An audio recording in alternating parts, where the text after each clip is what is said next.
This is the Tom Bigby Tales, and I'm your host, Shannon Evans. I write a small town in northeast Mississippi on the Tombigbee River called Columbus, and sometimes I write about the rest of the state. Tonight's episode is called Cleaning Up Carpenter's Mess.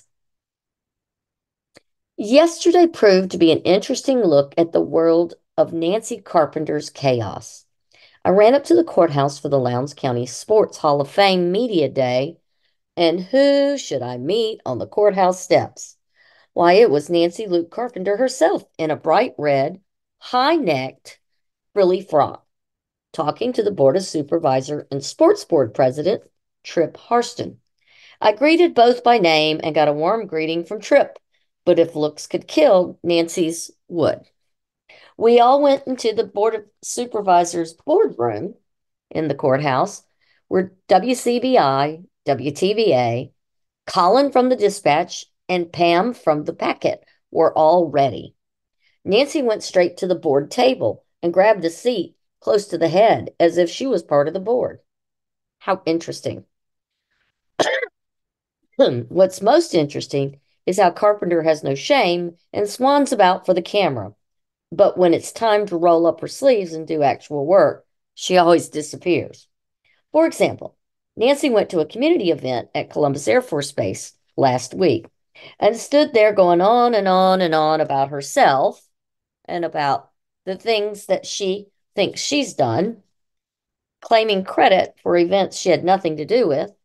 And of course, she brings up that she has the Dixie Butler donation for the Tennessee Williams statue and bench in at her Columbus Cultural Foundation. But as we know, the artist is still wondering when Nancy plans to send him some of those dollars, that 75,000 she allegedly has socked away, to get started on the work. Now his studio is finished, just like they had all agreed upon. But as usual, Nancy's all talk and the money's location is still a mystery, just like the dollars for the state sign to commemorate the former hospital on Main Street where Tennessee Williams was allegedly born, now a bank. And that money, $15,000 plus, all mysteriously disappeared on Nancy's watch, never to be seen or talked about again. No sign was ever created or erected. But of course, she was there for the photo op, and the money is never spoken of again after that. I see a pattern here. Carpenter, as my daddy would say, is all flash, no dash. Yesterday's April Columbus Convention and Visitors Bureau board meeting was interesting to say the least, too. The board realizes the Elks Club building is being ignored and underutilized, and the Children's Museum that Nancy always said she was in the process of creating and funding was never going to happen. I wonder if the Billups Foundation is going to come looking for the $25,000 they donated for the Children's Museum that doesn't exist. I wonder if any of the other grants offered will be looking for their money to be returned. The building requires significant roof and ceiling repairs at the moment, and the ceilings are leaking and the shingles are blowing off, and it possibly has had some storm damage from some heavy hailstorms we had. The fascia boards are rotten or they're missing, and the gutters are bent, damaged, and also missing. They have to do something to protect this historic building, especially if they put it up for sale. Finally, they're talking about selling it. The board discussed further that it is important to get estimates, plural, for the repair work on the roof. Now, wait a minute. The new CVB director and CFO are keen to get more than one estimate. Now, that's a novel idea. This led to them discussing the issues they have with two parked double-decker buses that are not operable at the moment, too. They had no clue what was wrong with either 35-year-old plus buses, so I stood up and interjected my research that I did late last September on both buses and about their repair and ownership records from their previous lives in London, Edinburgh, and Galway, as well as their repair records after they came into our hands. I also told them who was their bus mechanic and where they were located at Waters Truck and Tractor, and that there's a list of details of all repairs, parts, and concerns kept on hand at Waters in their records. I emailed the board's president all of my research and the link to the podcast episode on the bus from late September, early October. The question is for them, can the buses be repaired and sold, or do they need to sell them as is, or possibly part them out? Either way, money and time has to be spent investigating this issue and coming up with a plan to move forward. The buses were supposed to bring in money to the CVB via weddings and parties and event rentals, not cost them money. But Nancy Carpenter, with her board's approval, a much different board than is currently seated there today, bought a lemon and stuck it in the city's car barn bay and left the first bus to rot uncovered. And now both of them has sat for almost a year without being started, much less moved. And they're all both now exposed to the elements. The CVB will be lucky if they're able to sell them for more than scrap metal at this point. Just one more example of Carpenter's wasteful spending, lack of attention to detail, and lack of accountability. Perhaps the worst part of the April board meeting was the treasurer, Matt Bogue, refusing to hold Carpenter accountable or Exceed Technology accountable for wiping her CVB phone, laptop, and desktop computers clean.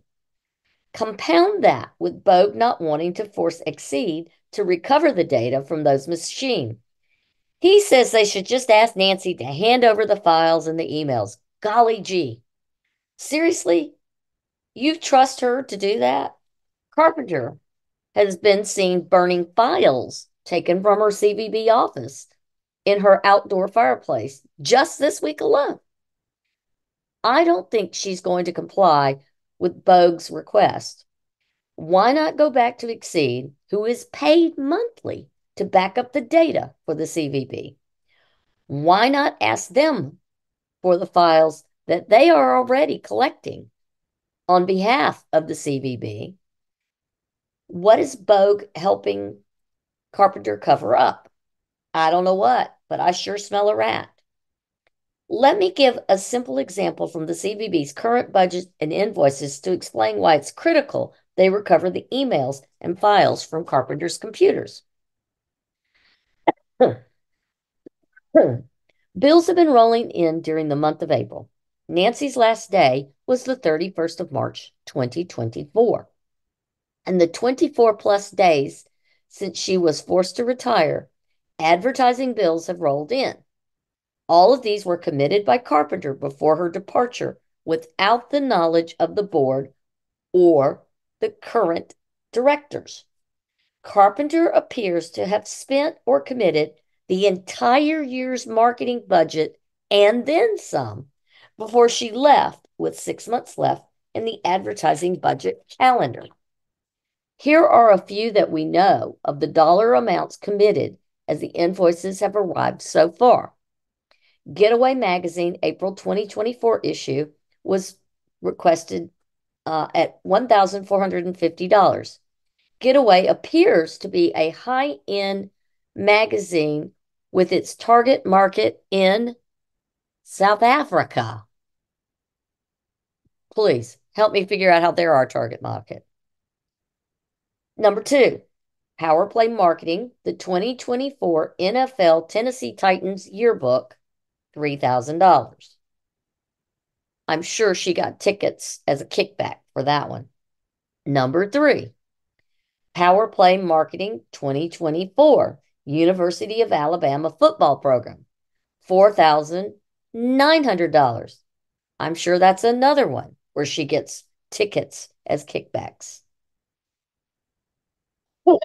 Mississippi Magazine, May-June 2024 issue, $1,495. This leaves less than $1,500, yes, $1,500 in the CVB marketing budget that is supposed to last until the 1st of October of 2024 when the new budget kicks in. Because Carpenter wiped her computer clean, the board nor the current director or CFO of the CVB have any idea what is on the ads. What do they look like? What are they even advertising? Who is the point of contact that was made to set up the ads? What are the work orders or the scope of future and additional related commitments? In other words, more bills to these vendors. Upon closer examination, there are also 3 ad designs created and billed on April 2nd, 2024 by Snapshot Publishing that appear to be future ads for: 1, Progress Magazine, a local, I think it's a quarterly magazine, produced by the Commercial Dispatch. 2, the local Palette Magazine, which is a high-end dining magazine in Charleston, South Carolina. A 1/3 page ad that runs once in their magazine costs $3,500. A full page ad is $7,000 for a one-time ad. Then the other one, Hemisphere Magazine. This is United Airlines in-flight magazine.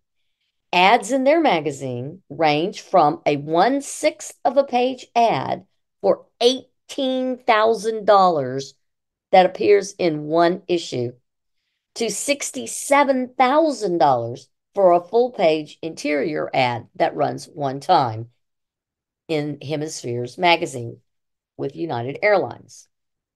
This is shocking to think Carpenter has committed the Columbus Convention and Visitors Bureau to at least $18,000 in future bills that are not on the current ledger sheet for a single magazine ad without any knowledge, much less required approval from the board. None.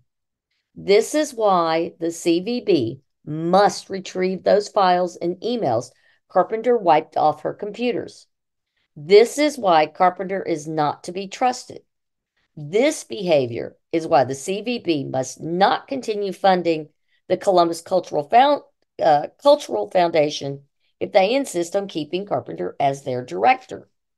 She is not to be trusted, is fiscally irresponsible, and an incredibly vindictive person who has a long history of incompetence in Columbus, Mississippi.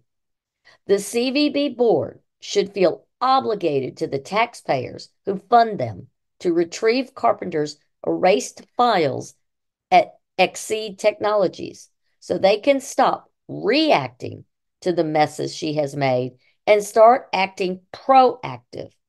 They owe it to our community after the 14 plus years that the CVB board has insisted on allowing Carpenter to behave so recklessly, spending our money on all these expensive, failed boondoggles that she's so fond of.